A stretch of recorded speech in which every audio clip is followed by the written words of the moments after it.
असतो मा सद्गमय तमसो मा ज्योतिर्गमय मृत्योर्मामृतं गमय। ओम शांति शांति शांति। आज रामायण में हम स्वाध्याय करेंगे इस प्रसंग का, जिस प्रसंग में रावण माता सीता के हरण के लिए छल रचते हैं और मारीच को इस बात के लिए तैयार कर लेते हैं कि वे एक सुवर्णमय मृग का रूप धारण करके सीता के सम्मुख आए, जिससे कि रावण अपने छल को पूर्ण करके माता सीता का हरण कर सके। तो यहाँ से यह कथा आज की प्रारंभ होती है। इस बात को भी आपको ध्यान में रखना चाहिए कि मारीच पहले मिल चुके हैं एक बार भगवान श्री राम से। उस समय जब मारीच दूसरे राक्षसों के साथ हवन में विघ्न डालता था, तब भगवान श्री राम ने उनको एक बाण मारा था और वो बहुत दूर जाकर के गिरा था। तो मारीच भगवान श्री राम के पराक्रम से विदित था और उसके भीतर भय था कि यदि इस बार मैं श्री राम के सम्मुख आया तो इस बार तो मेरा मरण तय ही है, निश्चय ही है। इसीलिए उन्होंने मना किया रावण को, किंतु रावण ने उन्हें भय दिखाया, जिस कारण से मारीच तैयार हो जाता है कि ठीक है, वह इस छल में रावण का साथ देगा। परंतु एक दो बातें जो मारीच के मन में है वे इन श्लोकों के माध्यम से मारीच कहता है। यह अरण्य कांड का 24वां सर्ग है, 42वां सर्ग है। यहाँ का प्रसंग है आश्रम पर जाना और सीता का उसे देखना, यानी मारीच का और रावण का आश्रम पर जाना और माता सीता का उसे मृगमय रूप में देखना। यहाँ पहला श्लोक है एवं मुक्त्वा तु परुषम मारुचो रावणम ततः गच्छावैत्यब्रवीत् दीनो भयाद रात्रिंचर प्रभो। मारीच रावण के इस प्रकार कठोर बातें कहकर, क्योंकि रावण ने बहुत मारीच को भय दिखाया, उसके बाद उस निशाचर राज के भय से दुखी हुए मारीच ने कहा चलो चले। ठीक है, तो अंततः मारीच तैयार हो जाता है जाने के लिए। दृष्टश्चाहं पुनस्तेन शरचापासिधारिणा मदवधोद्यत शस्त्रेण निहतम जीवितम च मे। मारीच कह रहा है कि यदि इस बार उसने मुझे देख लिया, किसने? शरचापधारी ने। यदि इस बार उस श्री राम ने मुझे देख लिया, मेरे वध के लिए जिनका हथियार सदा उठा ही रहता है, तब कोई मेरे पास रास्ता न होगा बचने का, मेरे जीवन का अंत निश्चित ही है। तो इस प्रकार का भय मारीच के भीतर है। नहीं रामम पराक्रम्य जीवन प्रति निवर्तते वर्तते प्रतिरूपो सौ यमदंड हस्तस्यते।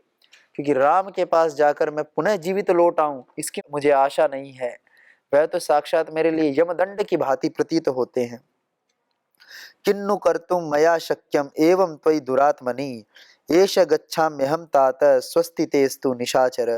हे निशाचर, मैं और क्या कर सकता हूँ? कुछ नहीं कर सकता। एक और रावण का भय है, दूसरी ओर भी मृत्यु है, इस ओर भी मृत्यु है। यदि रावण की बात नहीं मानी तो भी मृत्यु, और यदि श्री राम के सम्मुख गया तो भी मृत्यु। मृत्यु तो तय ही है। किंतु यह कहकर कि परंतु जब तुम इस प्रकार दुष्टता पर उतर आए हो, तब मैं क्या कर सकता हूँ? लो, यह मैं चलता हूँ, तात निशाचर, तुम्हारा कल्याण हो। तो यह बात कह करके मारीच और रावण दोनों भगवान श्री राम के आश्रम की ओर बढ़ चुके हैं, वहां जा रहे हैं। मारीच के उस वचन से राक्षस रावण को बड़ी प्रसन्नता हुई। उसने उसे कसकर हृदय से लगा लिया और इस प्रकार कहा, यह तुमने वीरता की बात ही कही है, क्योंकि अब तुम मेरी इच्छा के वशवर्ती हो गए हो। इस समय तुम वास्तव में मारीच हो। पहले तुम में किसी दूसरे राक्षस का आवेश हो गया था, क्योंकि अब रावण की बातें पूरी हो रही हैं, रावण प्रसन्न है तो उसकी बड़ाई कर रहा है। यह रत्नों से विभूषित मेरा आकाशगामी रथ तैयार है, इसमें पिशाचों के से मुख वाले गधे जुते हुए हैं, इस प्रकार मेरे साथ जल्दी से बैठ जाओ। तो वे एक रथ के ऊपर बैठ करके जाते हैं जिस रथ में गधे जुड़े हुए हैं। रावण के पास ऐसा रथ था। ततस्तथा इत्युवाच एनम रावणम ताटकासुतः ततो रावण मारीचौ विमानम इव तम रथम आरुह्य आययतुः शीघ्रम तस्मादाश्रम मंडलम। तब ताटका कुमार मारीच ने, ताटका का पुत्र था मारीच, रावण से कहा तथा अस्तु, ऐसा ही हो। तदंतर रावण और मारीच दोनों भगवान श्री राम के आश्रम में जाते हैं। और उस समय भगवान श्री राम का आश्रम कैसा है यह भी बताएंगे। मार्ग में पहले की ही भांति अनेकानेक पत्नों, वनों, पर्वतों, समस्त नदियों, राष्ट्रों तथा नगरों को देखते हुए दोनों ने दंडकारण्य में प्रवेश किया और वहां मारीच सहित राक्षस राज रावण ने श्री रामचंद्र जी का आश्रम देखा। तो अब दोनों भगवान श्री राम के आश्रम में पहुंच चुके हैं, दंडकारण्य में आ चुके हैं। अब देखिए, अवतीर्य रथात् तस्मात् ततः कांचन भूषणात् हस्ते गृहीत्वा मारीचम रावणो वाक्यम अब्रवीत। तब उस सुवर्ण भूषित रथ से उतरकर रावण ने मारीच का हाथ अपने हाथ ले उससे कहा, एतद रामाश्रम पदम दृश्यते कदलीवृतम, कि यह जो राम का आश्रम है यह केलों से घिरा हुआ राम का आश्रम दिखाई दे रहा है। क्रियताम तत्सख्ये शीघ्रम यदर्थम वयम आगता। हे सखे मारीच, अब शीघ्रता से वह कार्य कर लो जिसके लिए हम यहाँ आए हैं। छल के लिए आए हैं, जल्दी से अपना रूप धारण करो मृग का, स्वर्ण में मृग का, और अपनी लीलाएं दिखाओ जिससे कि सीता मोहित हो, राम मृग को मारने के लिए भागे, राम और लक्ष्मण दोनों जाएं और सीता अकेली हो, तब मैं सीता का हरण करने में समर्थ हो पाऊं। फिर वहां रावण की बात सुनकर राक्षस मारीच उस समय मृग का रूप धारण करके श्री राम के आश्रम में द्वार पर विचरने लगे। कभी, क्योंकि इतना अद्भुत रूप उन्होंने धारण किया हुआ था उस समय। देखिए अब मानव की स्थिति, कि जब एक श्लोक में कहा गया उत्तर रामचरितमानस के कि न कभी किसी ने सोने का मृग देखा, न कभी सुना, परंतु विनाश काल विपरीत बुद्धि। जब राग, द्वेष, मोह, माया ये मनुष्य के लिए इस प्रकार से शत्रु के रूप में आते हैं कि हमें शत्रु समझते अपने भीतर, हम समझते हैं कि शत्रु कौन है हमारे, जो साथ पड़ रहे। कभी जब लड़ाई झगड़ा होता तब एक दूसरे को बनाते हो शत्रु, ठीक। फिर जो काम करते हैं वे एक दूसरे को शत्रु बनाते हैं, मतलब हम दूसरों को अपना शत्रु समझते हैं। परंतु हमारे सबसे बड़े शत्रु हमारा स्वयं का ज्ञान ही होता है। जब हमारा मस्तिष्क, हमारा मन ठीक से कार्य न करे, एक विद्यार्थी जिसे पढ़ना चाहिए वह ठीक से न पढ़े, तो उसका मस्तिष्क, उसका मन उसका ही शत्रु बन जाता है, क्योंकि करना कुछ था पर मन कुछ और करा रहा है। तो स्वयं का मनुष्य सबसे बड़ा शत्रु बनता है जब वह अज्ञान में होता है। और इतना ही नहीं, जब हमारे पास आलंबन आते हैं ऐसे काम के, क्रोध के, लोभ के, मोह के, अहंकार के, जब ऐसी परिस्थितियां बनती हैं तब उन परिस्थितियों में हमारा मन विचलित होता है। यहाँ भी मारीच के रूप को देखकर शब्द, स्पर्श, रूप, रसगंध, ये पांचों विषय मानव के लिए बहुत बड़े बताए गए कि इन पांचों विषयों से बाहर किसी प्रकार से निकल सके। तो यहाँ पर भी उस मृग के, सुवर्ण में मृग के रूप को देख करके माता सीता मोहित होती हैं। और मोहित होने के पश्चात माता सीता उस मृग को देख करके अब उसे पाना चाहती हैं। अब चाहती है कि यह मृग आश्रम में हो और यह हमारे आश्रम की सुंदरता बढ़ाए, शोभा बढ़ाए। परंतु उस कपट मृग को देखकर, क्योंकि वो मृग ऐसी ऐसी उधर लीलाएं कर रहा था जो कि असंभव सी प्रतीत हो रही थी, तो उसे देख करके लक्ष्मण के मन में संदेह उत्पन्न हो जाता है। तो लक्ष्मण अपने संदेह को प्रकट करते हुए कहते हैं, वह मृग सोने और चांदी के समान कांति वाले पार्श्व भागों से सुशोभित था।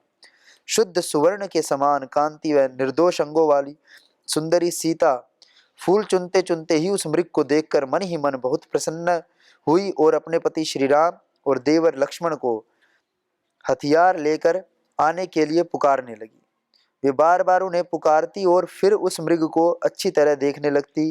वे बोली, आर्य पुत्र अपने भाई के साथ आइए, शीघ्र आइए। तौ आहुतौ नर व्याघ्रौ वै देह्या राम लक्ष्मणौ वीक्षमाणौ तु तम देशम तदा ददृशतुर्मृगम। तब श्री राम जी वहां आए और लक्ष्मण जी भी उनके साथ थे। तब दोनों ने वहां देखा और उन्हें वह मृग दिखाई दिया।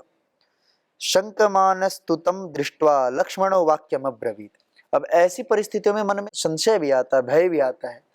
जब हमें प्रतीत होता है कि कुछ असंभव सी घटना हो रही है इस समय, तो संशय लक्ष्मण जी के मन में आया और कहते हैं, मैं तो समझता हूं कि इस मृग के रूप में वह मारीच नाम का राक्षस ही आया है।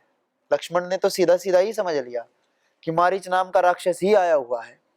और कहते हैं, चरंतो मृगयाम हृष्टाः पापेनोपाधिना वने अनेन निहता राम राजानः काम रूपिणा। श्री राम स्वेच्छानुसार रूप धारण करने वाले इस पापी ने कपट वेश बनाकर वन में शिकार खेलने के लिए आए हुए कितने ही हर्षोत्फुल्ल नरेशों का वध किया है।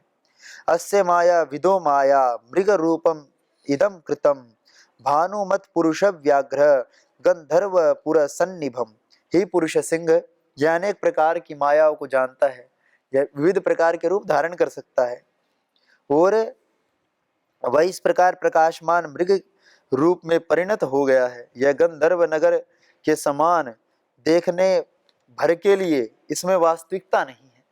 जैसे कभी कभी रेगिस्तान में कोई हो तो दूर से दिखाई देता है कि जल है, कोई अकेला रेगिस्तान में फंस जाए तो प्रतीत होता है कि जल है, परंतु जैसे जैसे पास जाता जाता है तो उसे वह तालाब या नदी या जल जो दिखाई दे रहा था वह उससे कोसों दूर चला जाता है।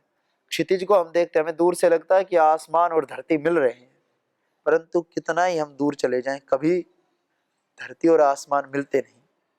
तो उसी प्रकार कह रहे थे कि यह तो केवल छल मात्र है। मृगो एवं विधो रत्न विचित्रो नास्ति राघव। हे राघव, हे रघुनंदन, पृथ्वीनाथ, इस भूतल पर कहीं भी ऐसा विचित्र रत्नमय मृग नहीं हो सकता। जगत्याम जगतीनाथ मायैषा ही न संशयः। कि हे जगतनाथ, कभी भी इस संसार में ऐसा मृग दिखाई नहीं दिया, यह माया के अतिरिक्त कुछ भी नहीं है। एवं ब्रुवाणम काकुत्स्थम प्रतिवार्य शुचिस्मिता उवाच सीता संहृष्टा छद्मना हृतचेतना। मारीच के छल से जिनकी विचार शक्ति हर ली गई थी, उन पवित्र मुस्कान वाली सीता ने उपर्युक्त बातें कहते हुए लक्ष्मण को रोककर स्वयं ही बड़े हर्ष के साथ कहा।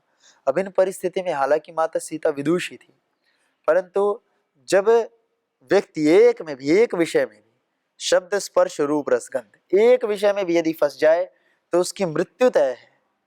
मानव के पास तो पांचों ही हैं, तो यहाँ तो माता सीता इतनी विदुषी थी, फिर भी जैसे महाभारत में हम देखते हैं कि अर्जुन बहुत पराक्रमी है, परंतु जब अपने ही परिजनों को, अपने ही स्वजनों को वह सामने देखता है तो उसका हृदय वह कह उठता है, सीदंती मम गात्राणि मुखम च परिशुष्यति। मेरे गात्र कांप रहे हैं, सिकुड़ रहे हैं। सीदंती मम गात्राणि मुखम च परिशुष्यति, मेरा मुख ही सूख जा रहा है कि मैं अब खड़ा ही नहीं हो पा रहा, मैं धनुष कहाँ से उठाऊं, कहाँ से बाण चलाऊं। तो अर्जुन की भी ऐसी स्थिति होती है। यहाँ पर माता सीता क्षण भर के लिए, पल भर के लिए अविद्याग्रस्त हो रही हैं और वे अपने सामने रचे जा रहे छल को देख नहीं पा रही और लक्ष्मण की बातों को रोकते हुए कहती, आर्य पुत्र, यह मृग बड़ा ही सुंदर है, इसने मेरे मन को हर लिया है। महाबाहो, इसे ले आइए, यह हम लोगों के मन बहलाव के लिए रहेगा। क्योंकि बस सीता माता को तो इस समय मृग ही चाहिए, क्योंकि वे मृग पर पूरी तरह से मोहित हैं और मन में उनके उस मृग के अतिरिक्त कुछ भी नहीं है।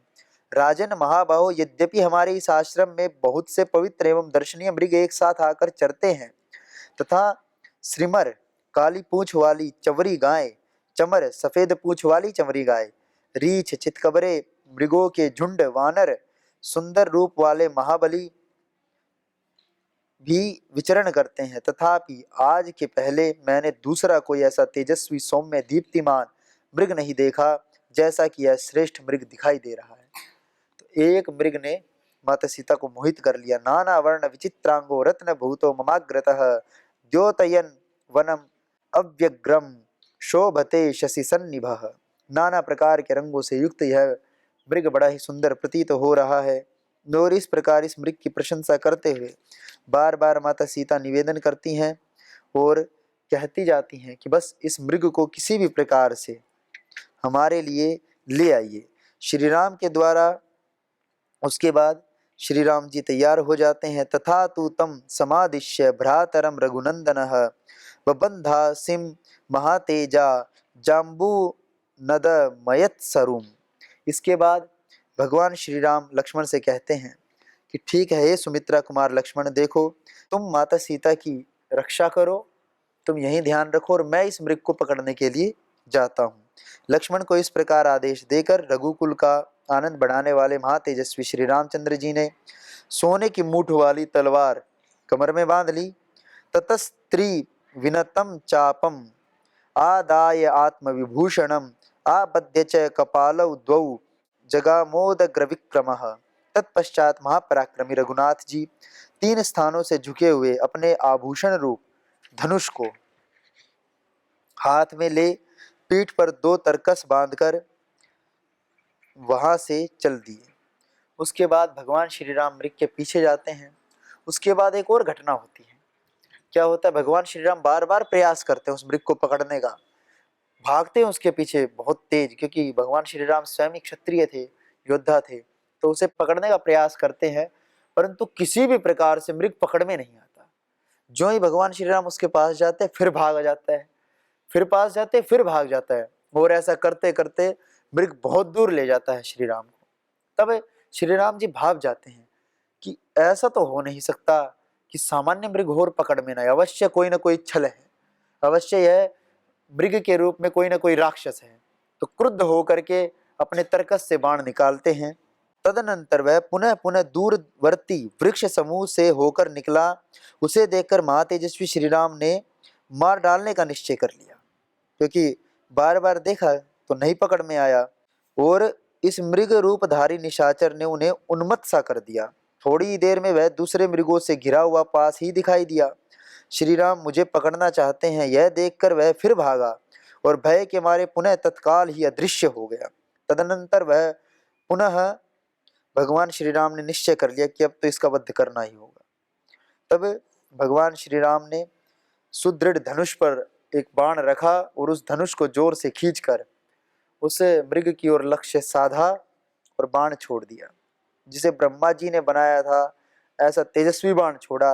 वज्र के समान तेजस्वी उस उत्तम बाण से मृग रूपधारी मारीच के शरीर को चीरकर उसके हृदय को भी विदीर्ण कर दिया। उसकी चोट से अत्यंत आतुर हुए हो वह राक्षस ताड़ के बराबर उछल कर पृथ्वी पर गिर पड़ा, जैसे ताड़ का वृक्ष काट दे बीचों बीच और वो तुरंत गिर जाए। मारीच गिरा, बस उसका जीवन समाप्त हो चला था। वह पृथ्वी पर पड़ा पड़ा भयंकर गर्जना करने लगा। मरते समय मारीच ने अपने उस कृत्रिम शरीर को त्याग दिया। फिर रावण के वचन का स्मरण करके उस राक्षस ने सोचा किस उपाय से सीता लक्ष्मण को यहाँ भेज दे और सूने आश्रम से रावण उसे हर ले। तब मारीच ने रावण के बताए हुए उस उपाय को काम में लाने का अवसर आ गया है, यह समझकर उसने श्री रामचंद्र जी के ही समान स्वर में हा सीते हा लक्ष्मण कहकर पुकारा। तेन मर्मणि निर्विद्धम शरेण अनुपमेन ही मृग रूपम तु तत्यक्त्वा राक्षसम रूपमास्थित। श्री राम के अनुपम बाण से चोट से उसने अपना मृग रूप छोड़ दिया और वह पुनः राक्षस के रूप में आ गया। उसके बाद प्राण त्याग करते समय मारीच ने अपने शरीर को बहुत बड़ा बना लिया। भयंकर दिखाई देने वाला उस राक्षस को भूमि पर पड़कर खून से लथपथ हो धरती पर लौटते और छटपटाते देख श्री राम को लक्ष्मण की कही हुई बात याद आ गई। वे मन ही मन सीता की चिंता करने लगे।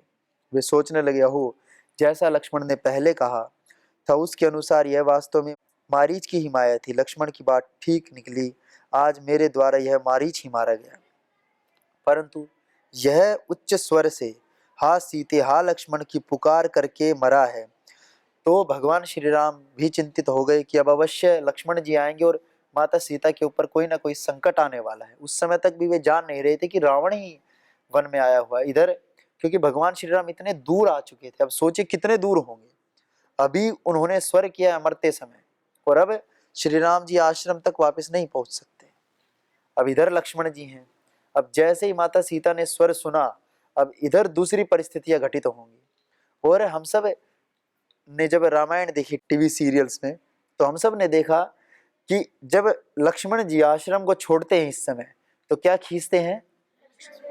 लक्ष्मण रेखा। तो हमारे मन में कहीं ना कहीं यह भी होता था, जब हमें रामायण का स्वाध्याय करते थे, हमने बहुत सारे रामायण के प्रसंगों का स्वाध्याय, वाल्मीकि रामायण का स्वाध्याय, महाभारत का स्वाध्याय अपने आप इसलिए किया कि हम यह भी जानना चाहते थे कि जो जो बातें, कुछ बातें सुनी हुई हैं कि लक्ष्मण रेखा खींची गई थी कि नहीं गई थी, तो हमने इसको पढ़ा तो हमें पता चला कि लक्ष्मण रेखा खींची गई थी, क्योंकि रेखा खींच करके वहां अग्नि जल जाए और रावण प्रवेश न कर सके, ऐसा कुछ है या नहीं है। तो जिन बातों में हमें संदेह होता था, उन बातों के लिए हम रामायण का स्वाध्याय करते थे, जिससे हमें रामायण की सत्यता का धीरे धीरे परिचय होता रहा। नहीं तो अंधविश्वास के कारण कहीं ना कहीं रामायण जैसे अद्भुत ग्रंथ, जिसमें कितनी शिक्षाएं हैं, जिसमें रोचक कथाएं हैं, जो बच्चे बूढ़े युवा सबके लिए प्रेरणादायक होती हैं, जब इनके एक एक प्रसंग को, जब सुंदर कांड को पढ़ते हैं तो कितना करुणा से भरा हुआ कांड है। जब युद्ध कांड को देखते, पराक्रम देखते, तब कितना व्यक्ति के भीतर उत्साह भर जाता। जब महाभारत में देखते हैं कि एक अभिमन्यु अकेला, एक छोटा सा बालक, जब सब महारथियों से घिर जाता है चक्रव्यूह में, तो किस प्रकार वह युद्ध करता है और उसके भीतर क्या साहस होता है, क्या पराक्रम होता है।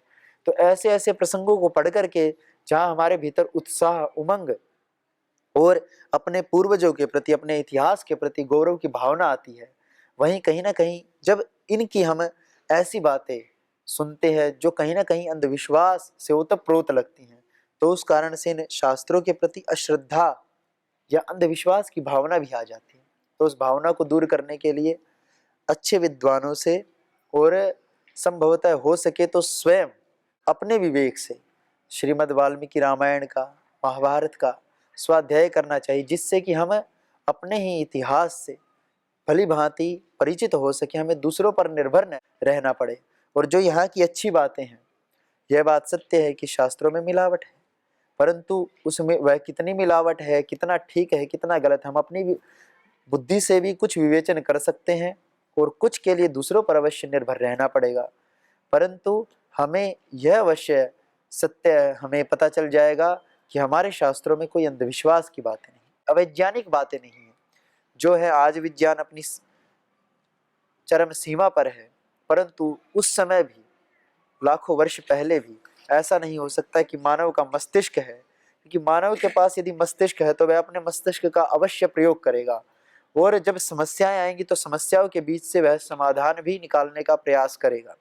आज से 100 या 200 वर्ष पहले कोई ऐसी कल्पना करता कि सबके पास एक छोटा सा यंत्र होगा और उस यंत्र में वह दुनिया की सारी जानकारी प्राप्त करने में सफल हो पाएगा, या यहाँ बैठा कोई व्यक्ति करोड़ों मील दूर बैठे, हजारों मील दूर बैठे किसी व्यक्ति से, जो कि न जाने 7 समुंदर पार बैठा है, उस व्यक्ति से भी वह केवल कुछ क्षणों में ही, 1 सेकंड में ही, 1 से 2 सेकंड में ही वह चाहेगा तो बात कर पाएगा, और बात ही नहीं, वह देख करके भी बात कर पाएगा। तो शायद हमें उस युग में शायद हो सकता था लगे लोगों को कि ऐसा कैसे संभव है। तो हो सकता है कि प्राचीन काल में भी, क्योंकि मानव का मस्तिष्क, और उस समय तो उन्नत मस्तिष्क था, यह तो सब मानते हैं। ऋग्वेद दुनिया की सबसे प्राचीनतम पुस्तक है, और उसमें कई बातें, उधर के दार्शनिक सूक्त, ऋग्वेद में लगभग 12 दार्शनिक सूक्त हैं। उन सूक्तों का जब स्वाध्याय करते हैं तो पता चलता है कि मानव का मस्तिष्क कितना उन्नत था। जब अष्टाध्यायी जैसी एक व्याकरण की रचना को देखते, पूरा व्याकरण शास्त्र जो कि समुद्र की भांति है, उसको केवल मात्र छोटी सी पुस्तक में 4000 सूत्रों में कोई रच दे। योग जो कि कितना अपार है, उस योग शास्त्र को कोई थोड़े से सूत्रों में, पातंजल योग दर्शन में जिस प्रकार पतंजलि मुनि ने रखा, उसको जब देखते हैं तो उनके मस्तिष्क के विषय में हमें यही लगता है कि आज के मानव से तो कहीं अनंत गुना, कई गुना अधिक उनका मस्तिष्क था। तो उनकी विचार शैली हमसे अधिक थी, इसलिए उस समय अपने आविष्कार थे। आज मनुष्य वर्तमान युग के अनुसार आविष्कार कर रहा है। तो इसलिए इन शास्त्रों में किसी प्रकार का कोई अंधविश्वास नहीं है। बस हम लोग इनसे थोड़ा सा विमुख हुए थे, अब पुनः इनकी ओर लौटे, इनका स्वाध्याय करें, अपने बच्चों को इनका स्वाध्याय कराए, जिससे कि उनके संस्कार अच्छे बने और वे बाहर के संसार की बुरी आदतों से बच सके। इसी शुभ संदेश के साथ आज हम विराम लेते हैं और अगले अंक में हम जानेंगे कि क्या लक्ष्मण रेखा खींची गई थी या नहीं खींची गई थी, और किस प्रकार लक्ष्मण जी माता सीता का परित्याग करके वहां उन्हें अकेला छोड़कर श्री राम जी के पास जाते हैं और फिर रावण माता सीता का हरण कर लेता है। इसी के साथ आज विराम लेते हैं। ओम नमः परम ऋषिभ्यो, नमः परम ऋषिभ्यः।